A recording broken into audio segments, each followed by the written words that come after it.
identity, which is theology. Sean's book, Attack of the Theocrats, with its wonderful plan for the future, I commend to you as a manifesto for our movement. So please get Sean's book. Before coming here, I was at the NBC studio in Washington, taking part in a live television broadcast.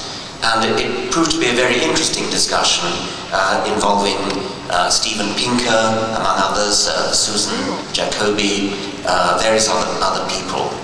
And I decided that I would discard the prepared talk that I was going to give with a keynote presentation, and that I would talk about issues that arose out of that because it was such an interesting thing.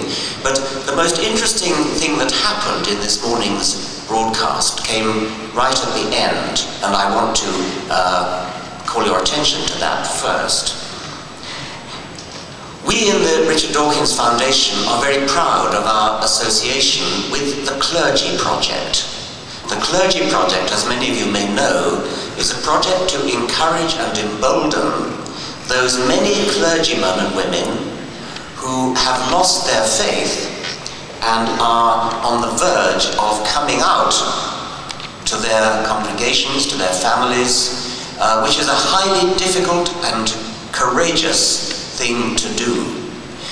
It's one thing for all of us in here to come out as atheists or freethinkers and perhaps upset families, perhaps upset friends. But imagine you're in the position of somebody who has spent your life as a clergyman or woman, whose entire career, whose livelihood, social circle, everything about your life depends upon, is identified with the fact that you are a member of the clergy. It takes real courage to recognize the truth about the universe which you have discovered by looking at the evidence and to come out. And at the end of the NBC broadcast this morning, one of our Clergy Project members publicly came out as a non-believer.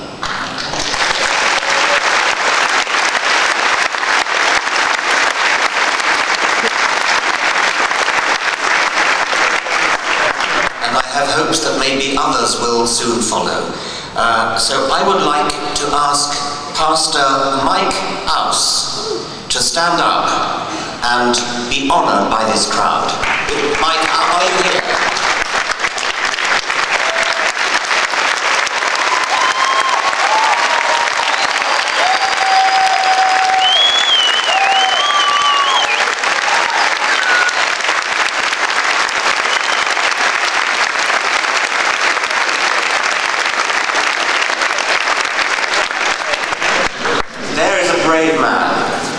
And as I say, I hope there may be others who will soon follow. I was a little bit worried after my talk yesterday at the Reason Rally whether I perhaps went too far.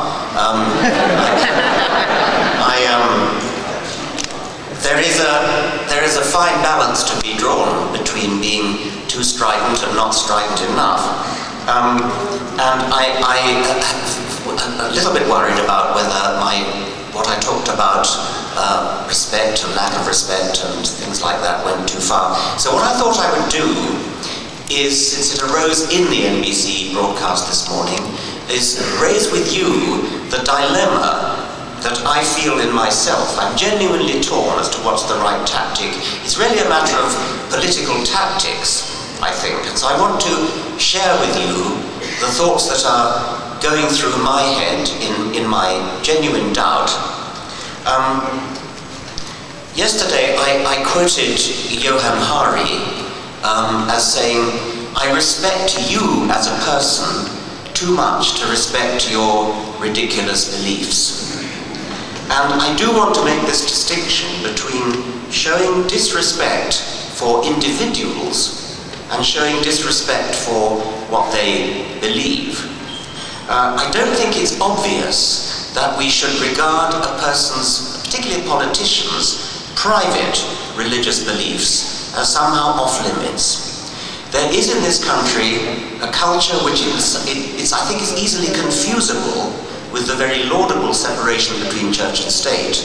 There's a culture that says that a politician, for example, is entitled to private religious beliefs which should not be on the table, which should not be debated, which should not be questioned in public debates.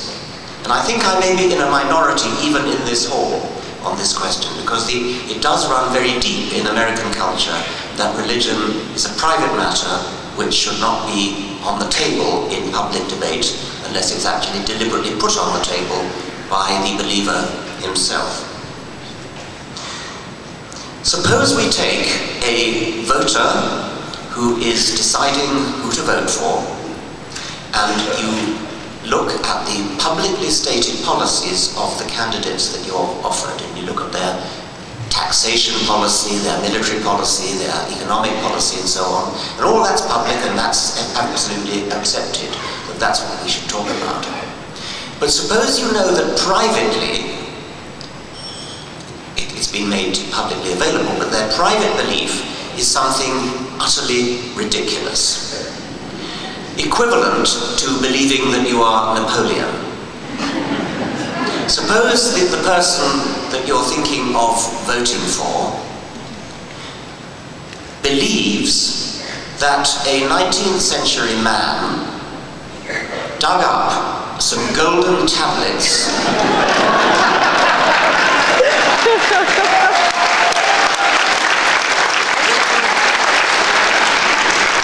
in some unknown language, which he was able to translate with the aid of a magic stone in a hat.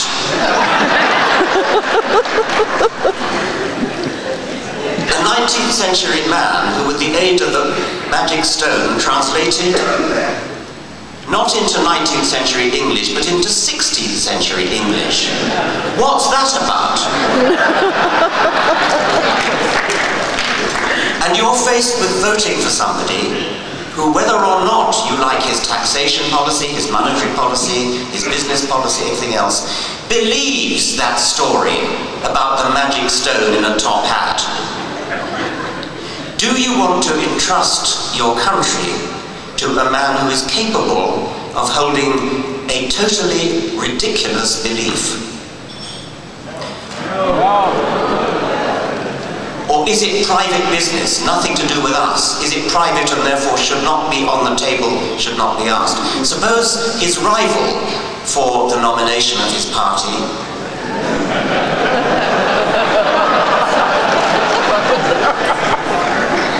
believes that when a priest blesses a wafer, it literally turns into the body of a first century Jew.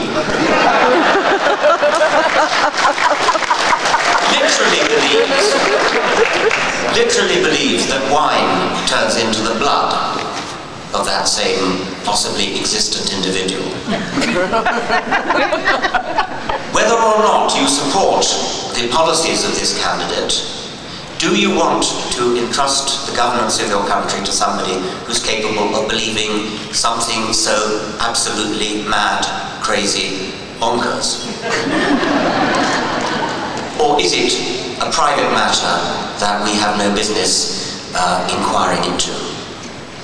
Now, the most articulate and most praiseworthy expression of this view, that religious views of politicians should be private, was expressed by John F. Kennedy when the fact that he was Catholic was a controversial issue, and he felt it necessary to say that his Catholic beliefs would not influence his policy, and of course they didn't.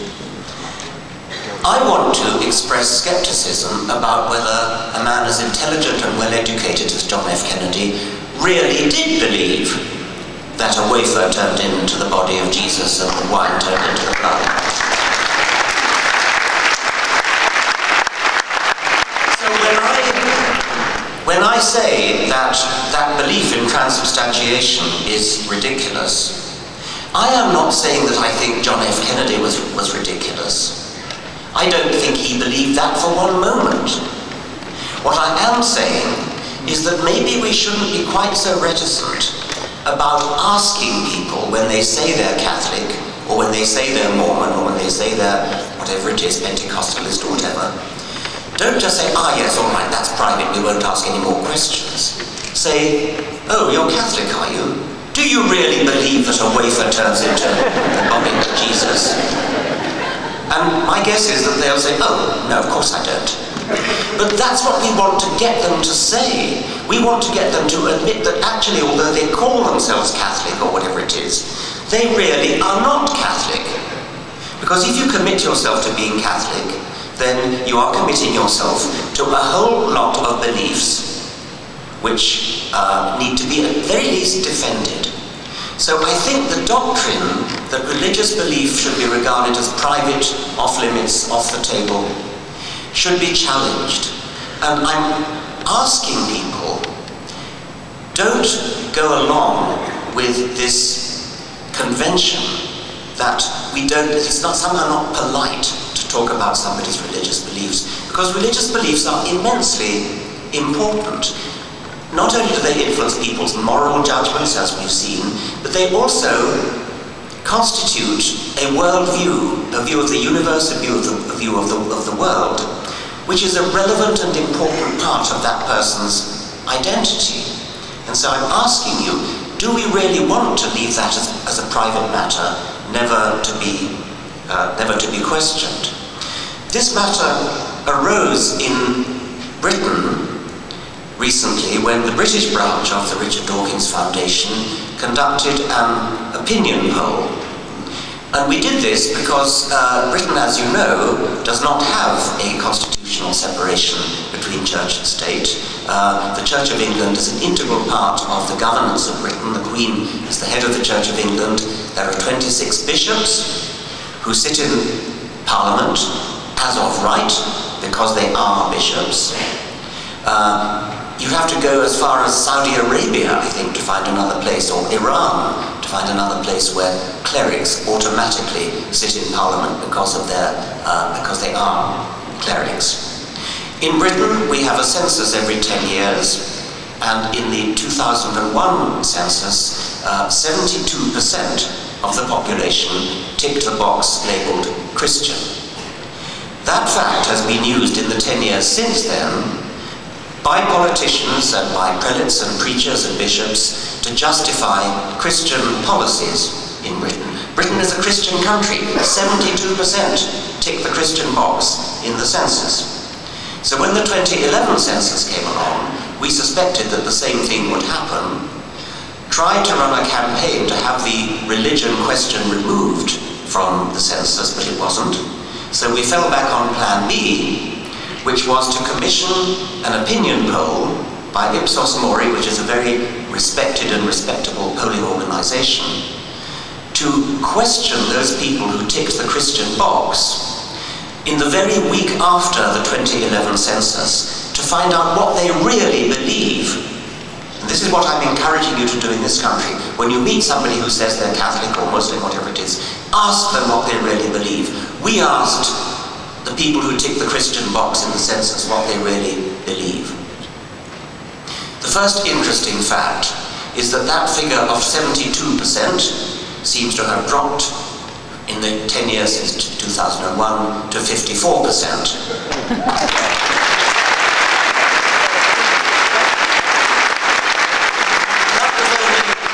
Only the first step in our investigation. We wanted to then take that 54%, the people who tick the Christian box, and ask supplementary questions to say, what does it mean to be Christian? Are you really Christian? Do you go to church? Do you read the Bible?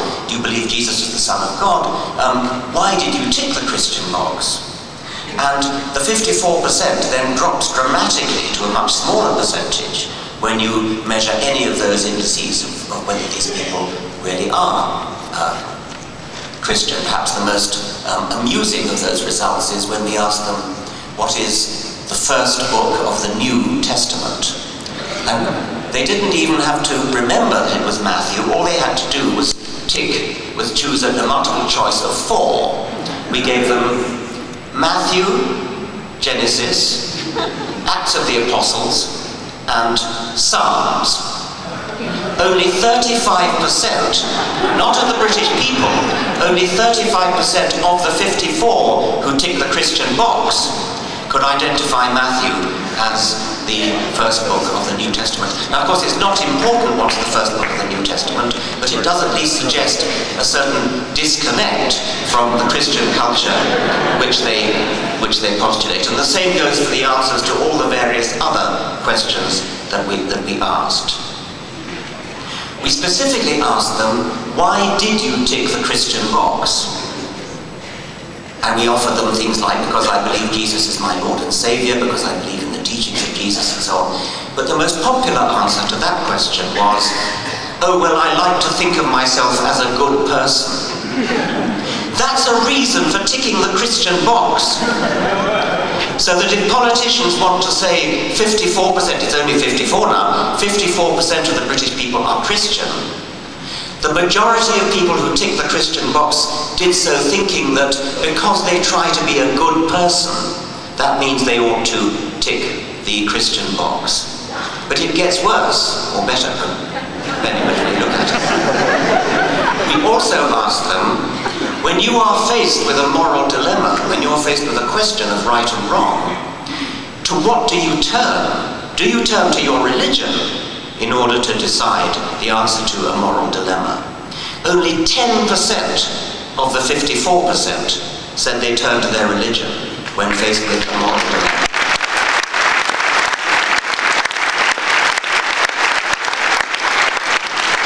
The most popular answer to that question is one that I think many of us might share. They turn to their innate moral sense of what is right and wrong, and the next most popular answer was, I turn to advice from friends and relations.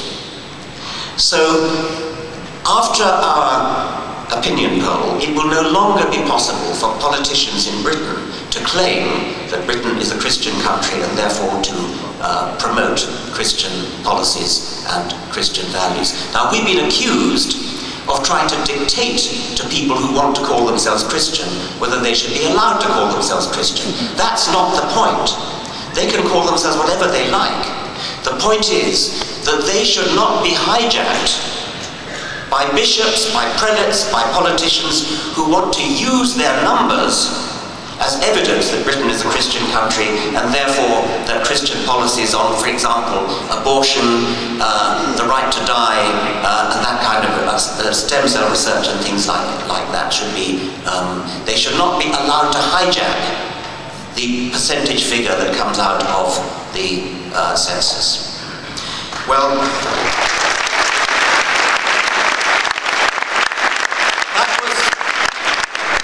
that was Britain. And I want to leave you with the thought that the same is probably true of this country as well. And do not let the Christians, the Muslims, the religious people of whatever stamp hijack the great majority, as I believe it to be, of people in this country who may vaguely say they're Christian, because they were baptized or whatever it might be, or because they like to think of themselves as a good person. We mustn't let them hijack those people, and perhaps one of the ways to make sure that doesn't happen is to don't accept what somebody tells you when they say they're Christian. Ask the supplementary question. You mean you believe Jesus is your Lord and Saviour? Oh, well, no, I didn't really mean that. I just meant I like to be a good person, or I was baptized, or something like that. I suspect that there's an enormous number of people who are sort of advertised on the surface as though they were Christian, but actually are not. And above all, I suspect that may apply, in fact, I'm absolutely sure it applies, to your elected representatives. There are 535 members of the United States Congress. It is statistically inconceivable that 534 of them are devout religious believers. Congressman Pete Stark is not alone.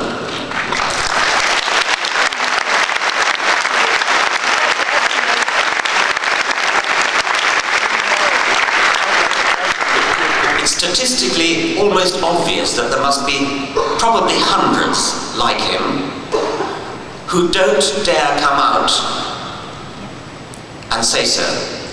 They are lying to their constituents because they believe, they've been led to believe, that it's necessary to lie about their innermost convictions in order to get elected. And so I would encourage people to challenge that, to challenge your congressperson, your senators, and say, do you really believe what you pretend to believe? Or are you possibly misled into thinking that you have to do that in order to win votes? So probably what we need to do, what you need to do, I'm not a citizen of this country, what you need to do is to work on getting the message across to politicians and everybody else that we, the people who sit in this room, are far, far more numerous than anybody realizes. You are a constituency, a voting constituency, a lobbying constituency, far more powerful than many people in this country believe, and maybe more powerful than even you believe. Thank you very much.